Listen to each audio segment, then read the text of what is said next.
Hello students, welcome back on my channel. हम पढ़ रहे हैं बिजनेस स्टडीज की बुक और हमारा 12th क्लास का 6th चैप्टर स्टाफिंग चल रहा है। और इस चैप्टर में हम पढ़ रहे हैं एस्पेक्ट्स ऑफ स्टाफिंग, जिसके 3 मेन एस्पेक्ट्स हैं: रिक्रूटमेंट, सिलेक्शन एंड ट्रेनिंग। जिसमें से हम रिक्रूटमेंट को कंटिन्यू कर रहे हैं। रिक्रूटमेंट करने के 2 मेन सोर्स हैं, इंटरनल सोर्स और एक्सटर्नल सोर्स। इंटरनल सोर्स के बारे में हम पढ़ चुके हैं और आज हम एक्सटर्नल सोर्स के बारे में पढ़ेंगे। An enterprise has to tap external source for various positions. एक एंटरप्राइज को रिक्रूटमेंट के एक्सटर्नल सोर्स का यूज करना पड़ता है बहुत सारी पोजीशंस को फिल करने के लिए। Because all the vacancies can not be filled through internal recruitment. क्योंकि इंटरनल रिक्रूटमेंट से बहुत सारी वैकेंसीज ऐसी हैं जिनको हम फिल नहीं कर सकते। रिक्रूटमेंट का जो इंटरनल सोर्स है सस्ता पड़ता है किसके कंपैरिजन में, एक्सटर्नल सोर्स के। लेकिन फिर बहुत सी पोजीशन ऐसी हैं जिनको फिल करने के लिए उसका यूज नहीं कर सकते। जैसे कि अगर एंटरप्राइज नया है तो इंटरनल सोर्स जो है वो होते ही नहीं है ऑर्गेनाइजेशन में, तो उनका यूज कैसे करेंगे। या फिर अगर बहुत ही वाइड लेवल पे वैकेंसीज हैं और उनमें एम्प्लॉयज का सिलेक्शन करना है तो इंटरनल सोर्स जो है यूजफुल नहीं होगा। The existing staff may be insufficient और they may not fulfil the eligibility criteria of the jobs to be filled. अगर ऑर्गेनाइजेशन में जो एग्जिस्टिंग स्टाफ है वो जो नई पोजीशन निकली है उसमें उसके अकॉर्डिंग क्वालिफिकेशन नहीं है, तो वो जो है उस जॉब का जो क्राइटेरिया है उसको पूरा नहीं करता है, तो हमें एक्सटर्नल सोर्स का यूज करना पड़ेगा। External recruitment provides wide choice and bring new blood in the organisation. External recruitment एक वाइड चॉइस प्रोवाइड करता है और जो नया जो टैलेंट है, जो फ्रेश जो टैलेंट है, उसको ऑर्गेनाइजेशन में जगह मिल पाती है। The commonly used external source of recruitment are discussed below. First, direct recruitment. जो एक्सटर्नल सोर्स है रिक्रूटमेंट के उनका डिस्कशन हम करेंगे। फर्स्ट है direct recruitment. Under the direct recruitment के under a notice is placed on the notice board. एक notice job के रिगार्डिंग नोटिस बोर्ड पे लगाया जाता है of the enterprise specifying the detail of the job available, जिसके ऊपर जॉब के रिगार्डिंग सारी डिटेल्स अवेलेबल होती हैं। Job seekers assemble outside the premises of the organisation. Organisation के परमिसेस में जॉब सीकर्स होते हैं वो इकट्ठे होते हैं ऑन द स्पेसिफाइड डेट, एक स्पेसिफिक डेट पे, and selection is done on the spot, और उसी टाइम पे ऑन द स्पॉट सिलेक्शन किया जाता है employees का। The practice of direct recruitment is followed usually for casual vacancies of unskilled or semi-skilled jobs. Direct recruitment उस time पे किया जाता है जब किसी जॉब के लिए बहुत ही स्किल्ड पर्सन की आवश्यकता नहीं होती है। यह एक टाइप से हम कह सकते हैं कि जब लेबर टाइप के जो एम्प्लॉयज चाहिए होते हैं उस टाइम पे डायरेक्ट रिक्रूटमेंट किया जाता है, और यह मोस्टली फैक्ट्रीज वगैरह में पॉसिबल हो पाता है। कॉर्पोरेट सेक्टर में हम इस मेथड का यूज नहीं कर सकते। Such workers are known as casual और badli workers and they are paid remuneration on daily wage basis.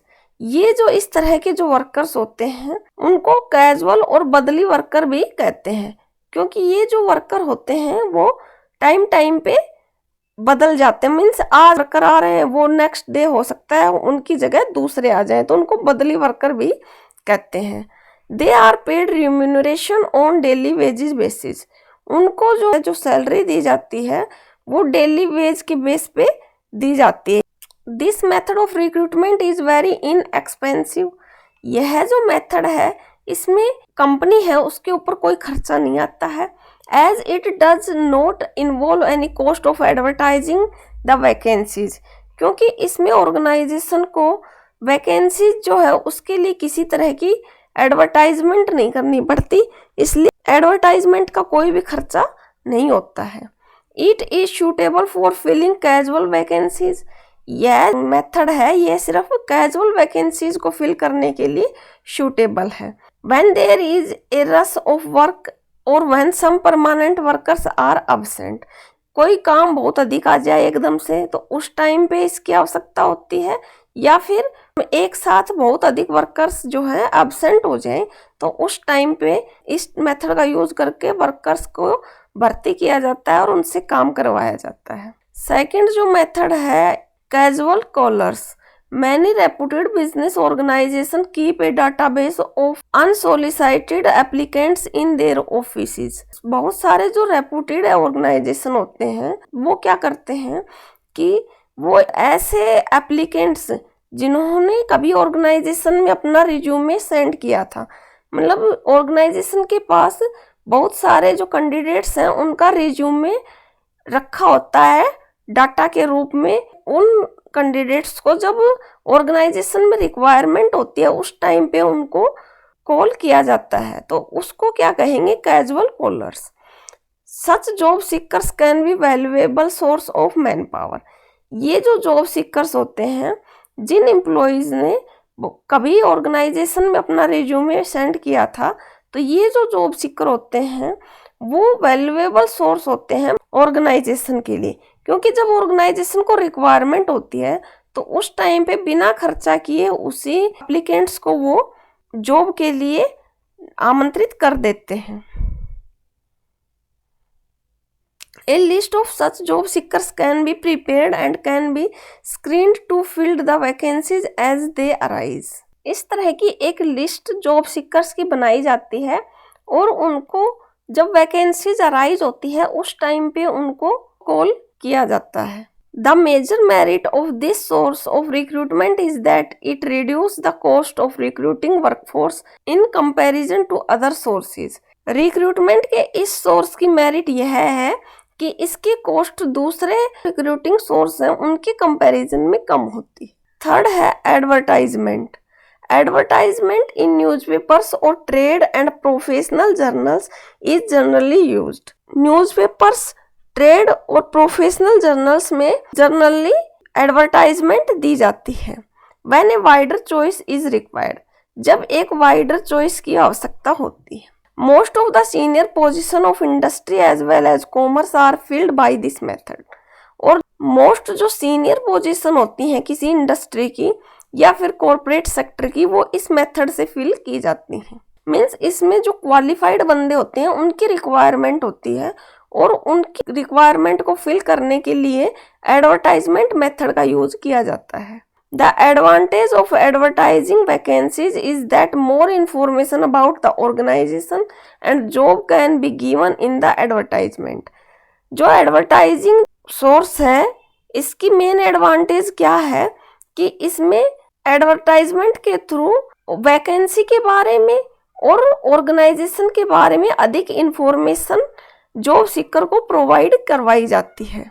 Advertisement gives the management a wider range of candidates from which to choose. Advertisement के through management एक बहुत ही wide range में candidates available करवाता है जिसमें से choose करना आसान होता है। एडवर्टाइजमेंट में be placed in leading newspapers.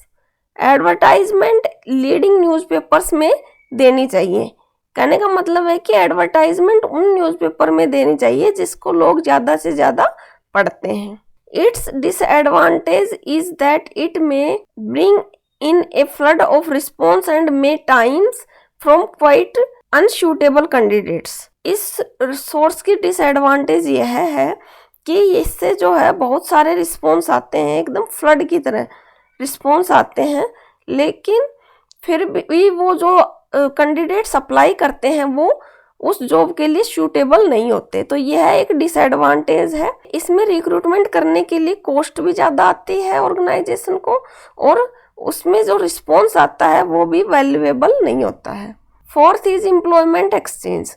Employment exchange run by the government. Employment exchange जो है वो गवर्नमेंट के द्वारा रन किए जाते हैं। Are regarded as a good source of recruitment for unskilled और स्किल्ड ऑपरेटिव जॉब्स। यह रिक्रूटमेंट का एक अच्छा सोर्स है जिसमें अनस्किल्ड और स्किल्ड दोनों तरह की जॉब के लिए एम्प्लॉय अवेलेबल होता है। In some cases compulsory notification of vacancies to employees exchange is required by law. कुछ केसेस में एम्प्लॉयमेंट एक्सचेंज जो एजेंसी है उसको वैकेंसीज के नोटिफिकेशन कंपल्सरी भेजने होते हैं जो जॉब सीकर हैं उनको। यह एक लॉ है। Thus employment exchange help to match personal demands and supply। इस प्रकार से एम्प्लॉयमेंट एक्सचेंज जो एम्प्लॉयज की डिमांड है और जो सप्लाई है उसको मैच करवा पाता है। By serving as link between job seekers and employees. Employment exchange job seekers और एम्प्लॉयर जो जॉब देता है उसके बीच में एक लिंक का काम करता है। Unfortunately, the records of the employment exchange are often not up to date। कभी कभी क्या होता है कि एम्प्लॉयमेंट एक्सचेंज के जो रिकॉर्ड्स होते हैं वो अप टू डेट नहीं होते हैं। मीन्स यह हो सकता है जैसे एम्प्लॉयमेंट एक्सचेंज के पास किसी एम्प्लॉय के पुराने रिकॉर्ड है, तब उसने ग्रेजुएशन की थी, लेकिन हो सकता है कि अब उस बंदे ने MBA कर ली हो या कोई टेक्निकल डिप्लोमा कर लिया हो, उसकी up to date employment exchange के पास नहीं होती, तो वो उसके अकॉर्डिंग उस जॉब सीकर को जॉब नहीं दिलवा पाते। And may of the candidates referred by them may not be found suitable.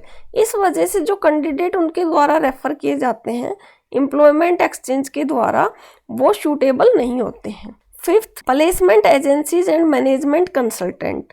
जो एक्सटर्नल सोर्स है रिक्रूटमेंट का, उसका फिफ्थ जो पॉइंट है वो है placement agencies and management consultants in technical and professional areas. Private agencies and professional bodies appear to be doing substantive work. कुछ जो प्राइवेट एजेंसीज होती हैं वो बीच में काम करती हैं जॉब सीकर के लिए और एम्प्लॉयर के लिए। Placement agencies provide a nation wide service in matching personal demand and supply. ये जो प्लेसमेंट एजेंसीज होती हैं ये पूरे देश में सर्विस प्रोवाइड करती हैं और कैंडिडेट्स की जो डिमांड है और उसकी सप्लाई है उसको मैच करवाती हैं। These agencies compile biodata of a large number of candidates and recommended suitable names to their clients। ये जो एजेंसीज होती हैं ये बहुत अधिक मात्रा में बायोडाटा इकट्ठा करती हैं एम्प्लॉयज का, फिर जो उनके क्लाइंट हैं जो एम्प्लॉयर है उनको जो सूटेबल जो कैंडिडेट होता है उनकी वैकेंसी के अकॉर्डिंग उनको उनका बायोडाटा प्रोवाइड करवाती हैं। Such agency charge fees for their services. लेकिन जो इस तरह की एजेंसीज होती हैं ये अपनी इस सर्विस के लिए फीस चार्ज करती हैं। And they are useful where extensive screening is required. यह एजेंसीज वहाँ यूजफुल होती हैं जहाँ पे एक वाइडर चॉइस की रिक्वायरमेंट होती है। These professional recruiters can entice the needed top executives from other companies by making the right offers।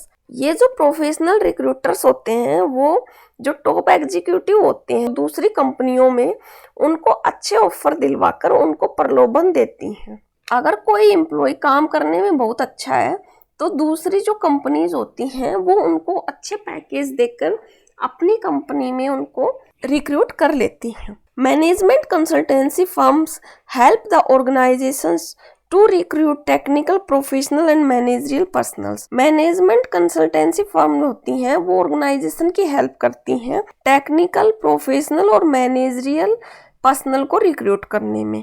They specialise in middle level and top level executive placement. ये ज्यादातर मिडल लेवल की और top level के जो executive होती हैं उनका placement करवाती हैं। मीन्स ये सीनियर लेवल पे जो एम्प्लॉय होते हैं उनका प्लेसमेंट करवाती हैं।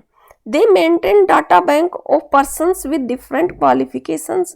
वो एक डाटा बैंक को मेंटेन करती हैं जो डिफरेंट क्वालिफिकेशन के जो लोग होते हैं उनके डाटा बैंक को मेंटेन करती हैं। And skills and even advertise the jobs on behalf of their client to recruit right type of personal. जो अलग अलग क्वालिफिकेशन और स्किल्स के जो एम्प्लॉय होते हैं उनका डाटा बैंक ये मेंटेन करके रखती हैं और अपने क्लाइंट के बिहाफ पे वो जॉब की एडवर्टाइजमेंट भी करती हैं ताकि जो राइट कैंडिडेट है उसको वो रिक्रूट कर सके।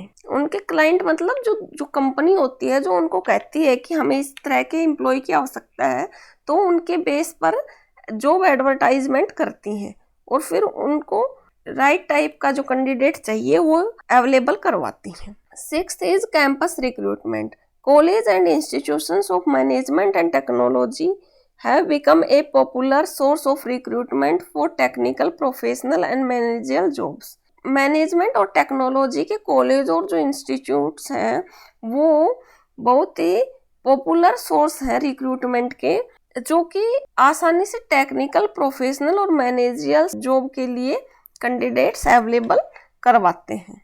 Many big organizations maintain a close liaison with the universities, vocational schools and management institutes to recruit qualified personnel for various jobs. बहुत सारे जो बड़े ऑर्गेनाइजेशन होते हैं वो जो यूनिवर्सिटीज होती हैं, जो प्रोफेशनल स्कूल्स होते हैं और मैनेजमेंट इंस्टीट्यूट्स होते हैं, उनके साथ एक क्लोज लिंक मेंटेन करके रखते हैं ताकि वो जो क्वालिफाइड जो कैंडिडेट है अलग अलग जॉब के लिए वहां से रिक्रूट कर सकें। Recruitment from educational institutions is a well established practice of business. Educational institute से रिक्रूटमेंट करना बिजनेस एंटरप्राइज के लिए एक वेल एस्टेब्लिश्ड प्रैक्टिस है। मीन्स कि किसी भी बिजनेस ऑर्गेनाइजेशन के लिए एजुकेशनल इंस्टीट्यूट से डायरेक्ट एम्प्लॉइज को जॉब के लिए इनवाइट करना एक अच्छा रिक्रूटमेंट का सोर्स है। This is refer to as campus recruitment. इसको कैंपस रिक्रूटमेंट भी कहते हैं। 7th is recommendation of employees.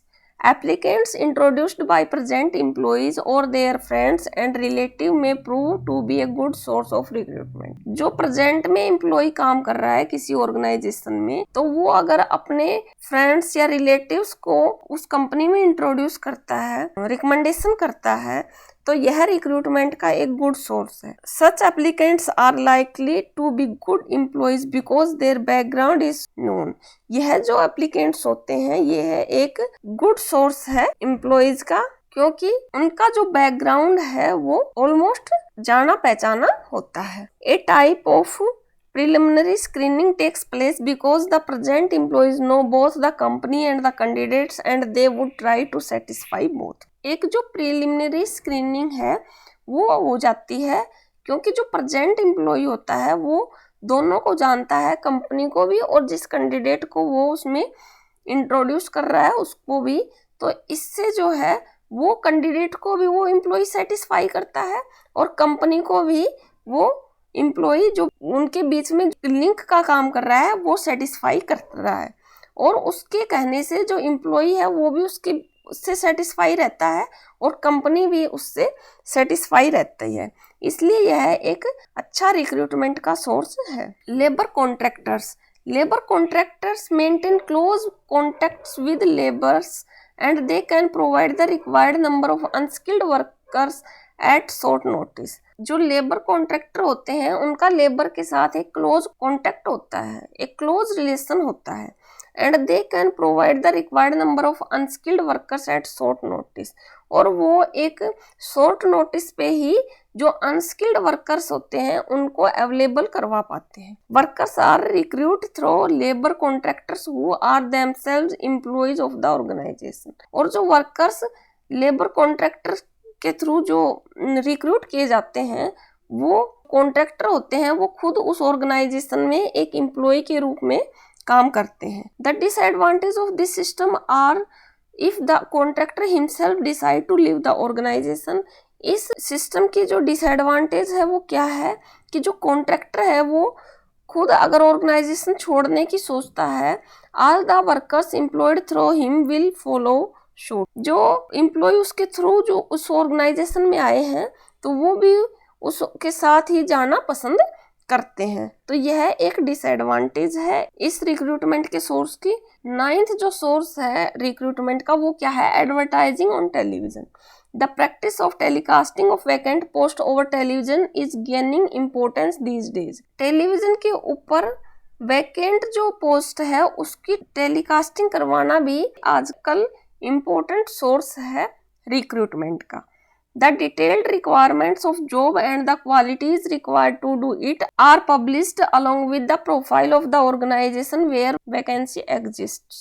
Job के लिए जो रिक्वायरमेंट है उसकी डिटेल और जिस तरह का एम्प्लॉयज चाहिए उसकी डिटेल ऑर्गेनाइजेशन के प्रोफाइल के साथ पब्लिश कर दी जाती है टीवी के ऊपर, और जहां वैकेंसी एग्जिस्ट है उसकी सारी डिटेल पब्लिश की जाती है। और इससे जिस एम्प्लॉय को रिक्वायरमेंट होती है जॉब की, और अगर उसकी जो क्वालिफिकेशन है जॉब के अकॉर्डिंग मैच करती हैं, तो वो उसके लिए एप्लीकेशन अप्लाई कर सकता है। 10th is web publishing. Internet is becoming common source of recruitment these days. Internet जो है रिक्रूटमेंट का एक कॉमन सोर्स बन गया है आजकल। There are certain websites specifically designed and dedicated for the purpose of providing information about both job seekers and job openings। कुछ निश्चित वेबसाइट हैं जो कि इसी काम के लिए स्पेसिफिकली डिजाइन की गई हैं और जो कि इसी पर्पज के लिए डेडिकेटेड है कि वो जॉब सीकर्स को जॉब के ओपनिंग होने की इंफॉर्मेशन प्रोवाइड करवाती हैं। In fact websites are very commonly visited by both the prospective employees and the organization searching for suitable people। वास्तव में तो जो ये वेबसाइट है ये दोनों के द्वारा ही, जो कि एम्प्लॉय है उसके द्वारा भी और जो एम्प्लॉयर है जो ऑर्गेनाइजेशन है उसके द्वारा, दोनों के द्वारा जो है टाइम पे ये वेबसाइट विजिट की जाती हैं ताकि एम्प्लॉयर को सूटेबल पीपल मिल सके और एम्प्लॉय को एक सूटेबल जॉब मिल सके। ओके स्टूडेंट्स, मेरिट और लिमिटेशंस हैं एक्सटर्नल सोर्स की, वो हम नेक्स्ट वीडियो में डिस्कस करेंगे। Thank you students, please like share my videos and please subscribe my channel. Thank you so much.